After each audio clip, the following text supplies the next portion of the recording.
Imagine if you were born maybe 100 years ago, or even as short as 50 years ago. What kind of job would you hold? Or a better way of asking that is, as a developer, the way that you think and the things that you're interested in, what could you imagine applying the same kinds of interests to before software development was really even a thing? Before we had computers, before we had all of the languages and things that we use today, how would you have interacted in the world? What kind of job would you hold? The truth of software development is that it has a lot of roots in both mechanical engineering or just engineering in general, as well as design.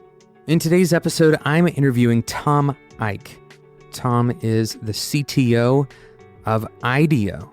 If you've never heard of IDEO, a quick Google search will tell you about all of the things that IDEO has been involved in, perhaps most famously in the early days of IDEO, the development of Apple's mouse. This is something that IDEO is relatively well known for, but IDEO has been leading in the conversation about design thinking for basically their entire existence. Tom has so much to share about the connection between testing and design and engineer thinking, human factors thinking. These are all things that IDEO is really well known for, and these are all things that we talk about in today's episode and continuing into the next episode, part 2 of this same interview. Thank you again to Tom for joining me on the show, and thank you for listening. Now let's get straight into the interview with Tom Eich, CTO of IDEO. Tom, welcome to the show. Thank you. Nice to be here. I'm elated to have you on, and admittedly, quite honestly, a little bit nervous. I've been following IDEO's work for a long time. I've been inspired by a lot of the processes at IDEO, but before we jump into talking about IDEO, I'd love to kind of get a sense of your background and where you came from to end up at IDEO in the position that you're in. Oh, great. I'm happy to say more, and you can ask me more questions about it. I am an engineer by education, mechanical engineering. When I was little, so I'll start at the beginning, I was mad for cars in the 1960s as a really small boy. Also, it was the space age, and I'm positive that I thought I'd be living in a space station or on another planet by now.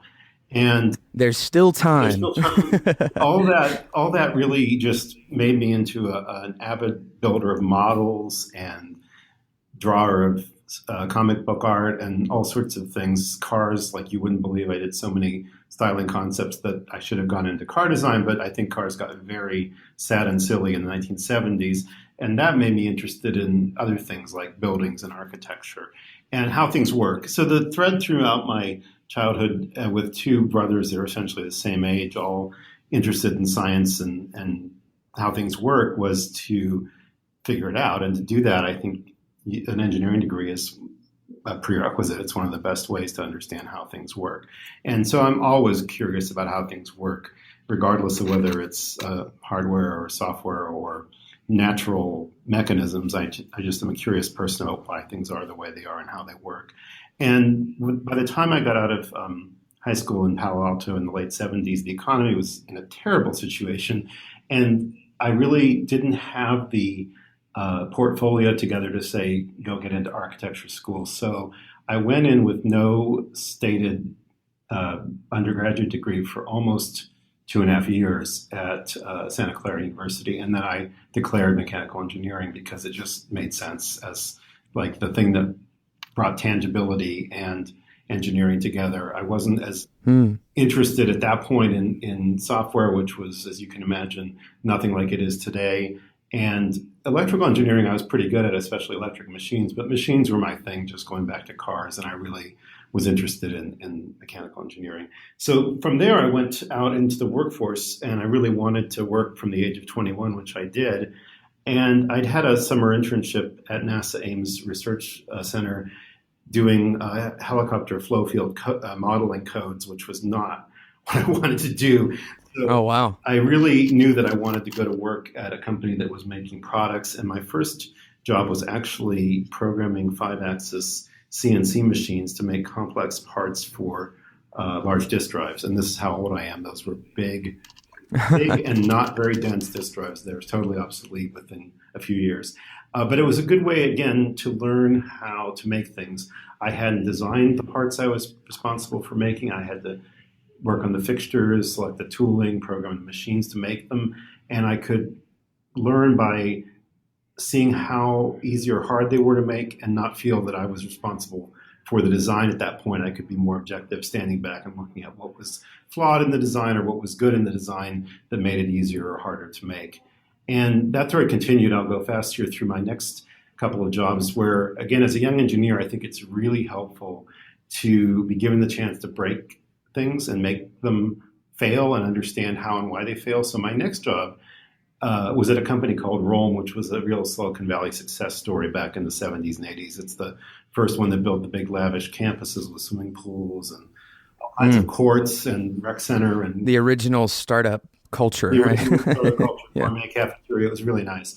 But my job was actually to do environmental qualification testing on airborne and other ruggedized data general computing equipments. And those were not my designs again. So I could take them to the shake table or the drop test or the shock impact test or the humidity test, which was the worst. And I could force them to failure. And I remember vividly, watching the design engineer practically crying as the thing was breaking apart. But I was more objectively scrutinizing it because my job was to do the analysis on why did it fail. And again, that really gave me a good grounding in how things work. And so without having my own designs at stake, I think I was able to look much more dispassionately about the laws of physics and why they can enable success or failure in mechanical engineering and hardware design. Fast forward a bit, I think I ran the circuit of Silicon Valley small companies that were building the hardware and writing the software that ran on the hardware. And by the time I got to about 10 or 12 years into my career, I really was losing faith that a lot of these companies were going to produce what was soon to become the broadband future. We knew that we were working with digital microwave radio and the formats were all going to go commercial, but a lot of these companies were not that interested or not poised to take that on like Broadcom eventually did. And meanwhile, I'd started to hire firms like IDEO, and I even talked to IDEO about doing project work for programs I was running at a well-funded startup that was clearly not going to go anywhere.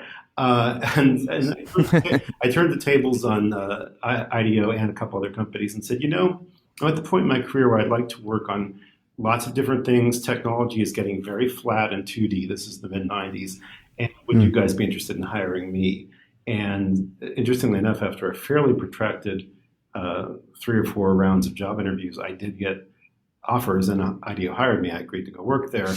And I think that might have been also because I happened to know a hot parametric 3D CAD modeling software tool at the time that they wanted to get more people who knew about that in the door. But I think they also liked me, which was great because I thought it might be a good place for me to work. To be honest, I didn't want to go into software project management. So many people I knew, even with mechanical engineering degrees, were going to do that because the Valley was full of those kinds of jobs. And as I say, I think hardware was getting fairly flat and 2D and sort of less interesting for a moment. This is the era when Netscape was starting up and all that activity. So I recognized from talking to people at IDEO in my interviews, actually, that they were working with all kinds of clients across different categories of industry. And in particular, they were doing a lot of work with Steelcase, which brought me full circle to my passion for architecture and design. And so that was really why I went to IDEO initially. I wanted to work on things that maybe didn't have a plug on them as a product, that maybe had wheels and rolled around and you sat in them. And I got that, which was terrific. And the whole reason IDEO was working with Steelcase, of course, was to grapple with technology in the workplace. But it was through a different lens, and it was a great introduction to IDEO, to design thinking, to human-centered design, and how we grappled with technology and people in the workspace, always through a lens of what's desirable for people, not what technology might do for them in their jobs. So that was my point of entry and a good first round at IDEO. And from there, it just went because I think at some point I wasn't a kid anymore, and you're running different chunks of the business, either for content or maybe for client, or ultimately for the whole tranche of the business that you're responsible for.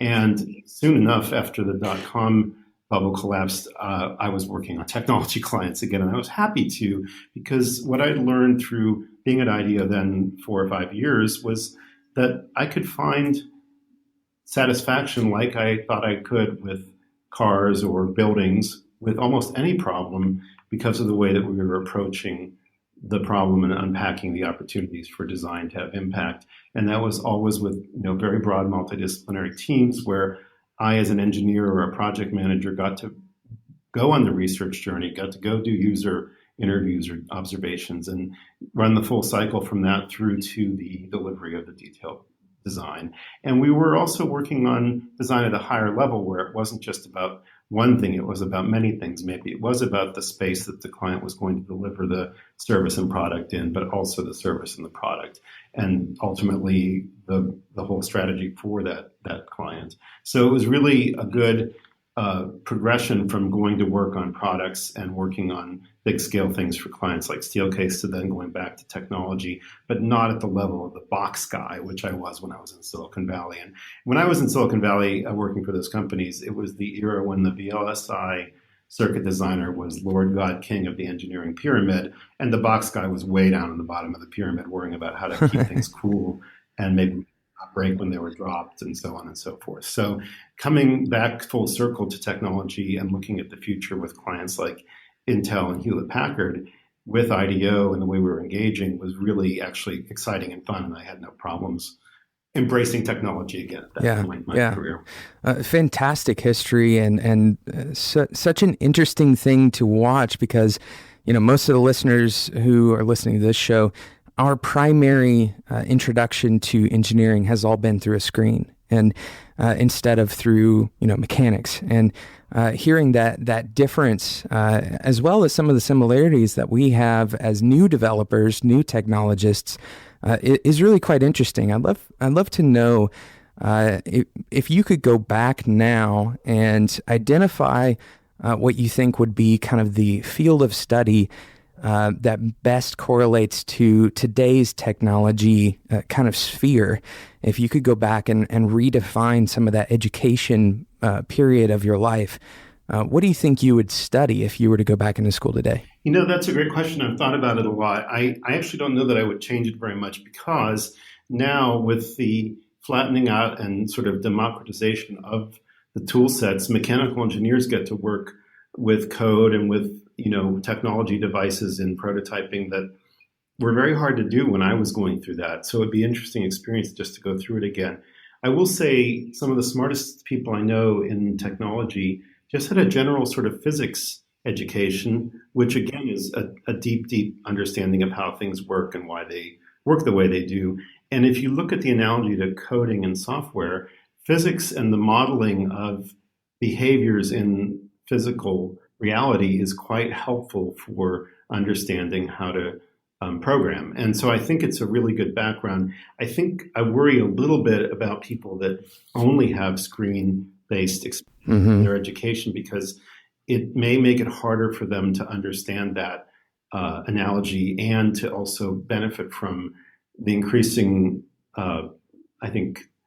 penetration of software and technology into physical products. So you really have to understand there's some need to have a step back that only having worked with physical, tangible prototypes and models can really give you.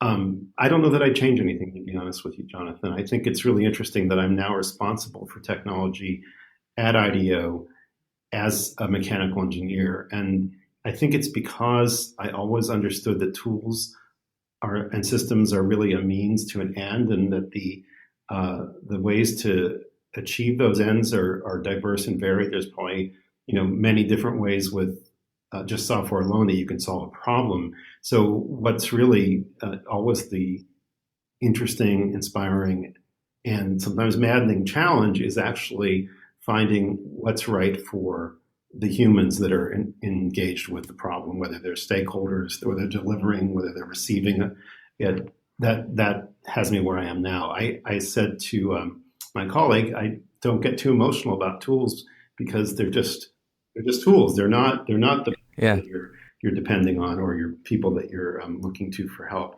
And so if something doesn't work, I use the old German expression, a good worker never blames his tools, quite a bit. Can you blame your Mm. tool if something didn't work? If it broke, sure. If you were misusing it, no. And if it just didn't do what you hoped it would do, but it did what it was supposed to do, then probably not there either. So that's why I'm in the job I'm in now, I think, which definitely has been one of the more challenging jobs I've taken on at IDEO. Yeah, that's so that kind of gets at the idea that these tools that we're using are really abstractions on other ideas, and everything that we've done in technology for as long as technology has been a thing, which really has been since the beginning of humankind, right? All of our technology is just one level or another of abstraction. So from mechanical to digital, really, it's just another abstraction. That's right. And I think that to your point about the abstractions that are in the world now, especially around coding, it's just amazing to me to see how full the stacks are. I'm watching a team prototype with Amazon Lambdas now. I'm thinking, wow, this has gotten so rich. And of course, all the other bigs have competitors for those. And yet, I think you still need to have people like I'm hiring that are really able to understand beyond all those abstraction layers what is the way in which we want the system to work and what outcomes do we want. And that's still a person that's probably got more depth in computer science than I have or ever will. But it's important to always balance that against what I framed up as tools are just means to an end. So you've got to be very aligned and really define and work on the goal and the process. And yes, then you can apply tooling, but tooling can be refractory to that process. So you can make it better by understanding what the tool can do, especially if it's a complex tool, and find your way to the best implementation. But you've really got to know what the problem you're trying to solve is first. And that's where I think another thing that I really learned at IDEO from the beginning that actually was probably set up for in my life well by just making all those models as a kid is prototyping. And I'm Yeah. really pleased to see I took Scrum Master training like everybody does, and I'm really pleased to see the focus on build and delivery and shipping something to test it and get feedback. I think that, going back to my early career, I mentioned I was breaking other people's designs. Well, at IDEO, of course, I had to break my own designs. And now I'm at the point where I'm responsible for almost the whole company's tool set in some ways. And I can't, afford to break a production system, but I definitely want to break it when it's in test and a test environment or a test instance or a sandbox so that we can understand how to avoid it breaking in production. And so all that training and experience that said build and test and break your prototypes and be willing to work on them together with others is really solid background for me. And also I felt was reinforced by the training I took that, indexed on an agile team working together to build and ship product. Yeah, absolutely. It's kind of all of that experience realized in a modern framework or a modern way of doing things, right? I'd love to talk a little bit more with you about that concept of breaking the prototype. Can you explain a little bit more about what it means to break a prototype and how that's different from just stressing or perhaps finding bugs? How is breaking the prototype a different thing than just finding bugs in the prototype? Yeah, I think there's three ways we looked at this for years in prototyping. There's prototyping for inspiration, which I think is really the front end that every designer does, whether they plan it or not. They start sketching, they start building little models, you switch media. If you're stuck, you might go make a video or something. And that's prototyping just to inspire yourself and others on your team. I think that's a very necessary part of the creative process. It's always been true, even going back to my times in Silicon Valley, and I think that nobody who really designs anything avoids that step. Then, of course, there's prototyping to validate. But first, I think we always do something that we call prototype to evaluate. And so the evaluation isn't about bug fixing, right? That's about saying this way or that way. Is this going to make users happier or less happy, and or is this going to present some problems we didn't foresee? So it's more of a gross filter on, are we heading in the right direction? And being willing to build lots of different prototypes if it's called for, or to iterate more than expected, is part of what we do. And it can be challenging because you have to deal with ambiguity through the process of design and prototyping.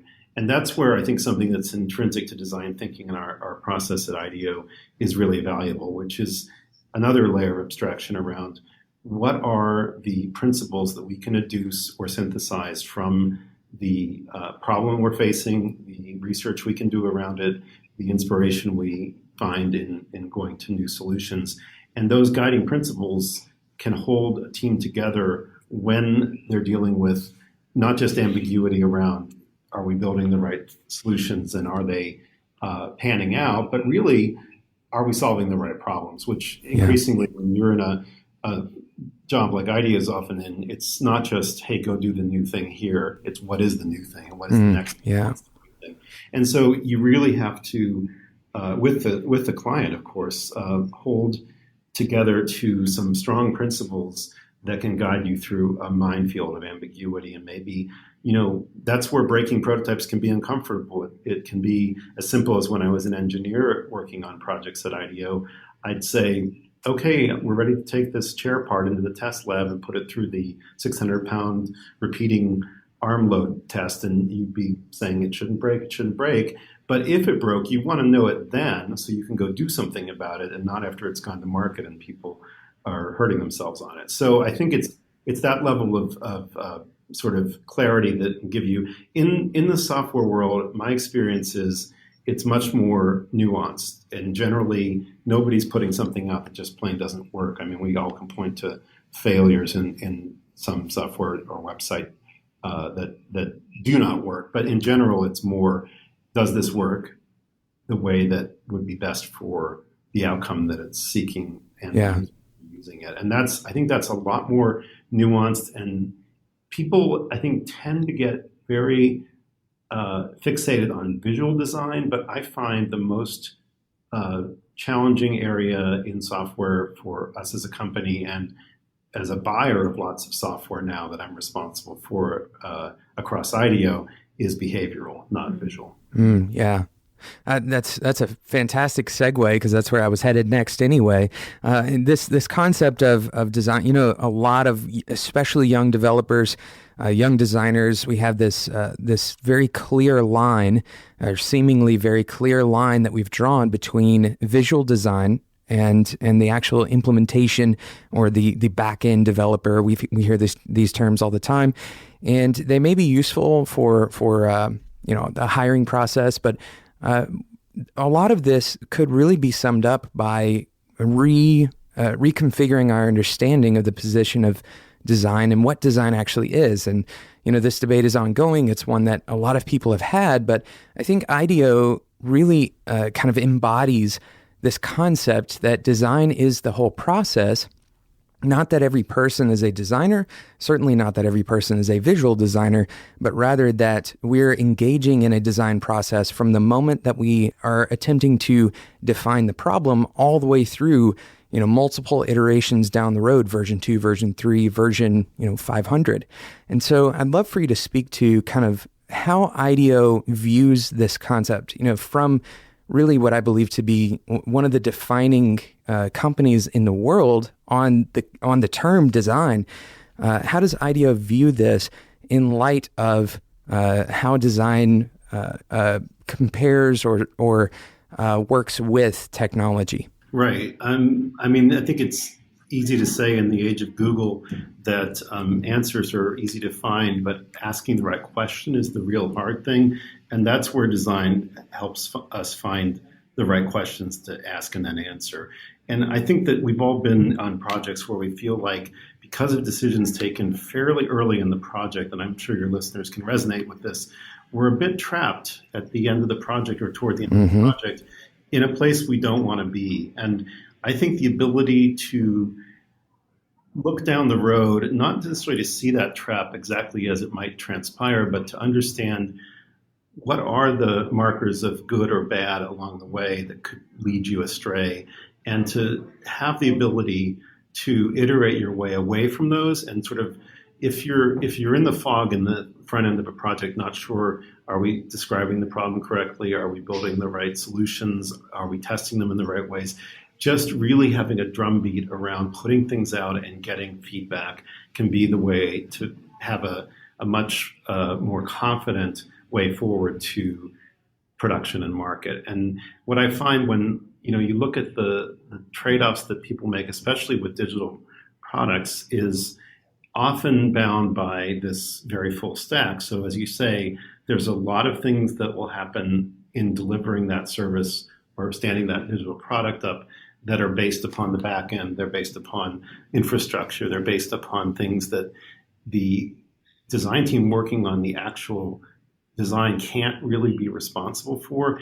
You need, I think, the kind of design judgment to exist and the digital or technological fluency to exist in the leadership of the team and the company that's leading that development team to be able to steer in the right ways. It isn't just about the teams on their own and they're going to solve everything and make it as good as it could be. There has to be leadership. There has to be, at some level, a really good, and I'm going to use the word again that I love, but in a different sense, there has to be a really good architect who's looking at the options across all these different capabilities that you can bring to bear and understanding this way, not that, to get the best outcome that the firm can deliver. And again, I think this has gotten to an area where the prototyping, like I mentioned, Amazon Lambdas, all these sort of serverless environments that you can spin up, is very rich and powerful now, but it still is just a tool. So you have to be